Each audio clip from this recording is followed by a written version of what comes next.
The Prophet ﷺ said that when the believer is placed into their grave and they hear the final footsteps of their family leaving, the punishment comes. And as the punishment comes from above, your prayer stands up and it puts its hand up and says, "Ma qibali madkhal." You will not pass through me. So the prayer guards your head. And then the punishment comes to you from your right side. And the Prophet ﷺ said, your siyam, your fasting rises and stands guard and says, "Ma qibali madkhal." You will not pass through me. And then to his left, his zakah stands and says, "Ma qibali madkhal." You will not pass through me.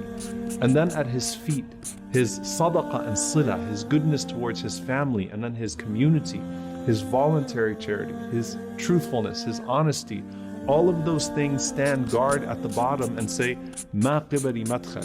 You will not pass through me. And then it's said to him, "Sit up." And he sits up. The Prophet ﷺ said that the sun is made to appear to him as if it's about to set. Yani it's almost Maghrib. It's about to be Maghrib. So the believer is accustomed to what? You're accustomed to salah. You're accustomed to prayer. And if you wake up at an odd time, sort of disoriented, the first thing you worry about is, did I miss my prayer? So this person says, "Let me pray." And the angels say, "You'll get to that, but first you have to answer our questions. Man Rabbuk? Who is your Lord? Ma dinuk? What is your religion? Man Nabiyuk? Who is your prophet?" Now the only way you're going to be able to answer who your Lord is if you used to worship him.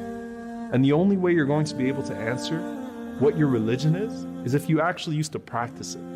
And the only way you're going to be able to answer who your prophet is, sallallahu alaihi wasallam, is if you used to actually follow him. And if you answer right, a voice cries out from the heavens and says, "Sadaqa abdi, my slave has spoken the truth." And subhanAllah, in one hadith, the Prophet ﷺ said that those two angels that were first frightening, they say to you after you answer the questions correctly, "Kunna na'lamu annaka taqulu hadha." You know, we knew you were going to say that. We knew you were going to answer these questions right. And Allah subhanahu wa ta'ala then calls out, supply him with the furnishings from Jannah. Clothe him from the clothes of paradise.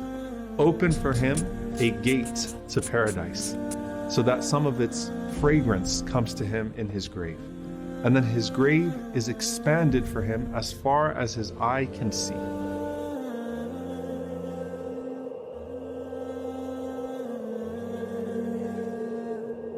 Thanks for watching. Please press the like button, and if you enjoyed this video, please subscribe for more great reminders.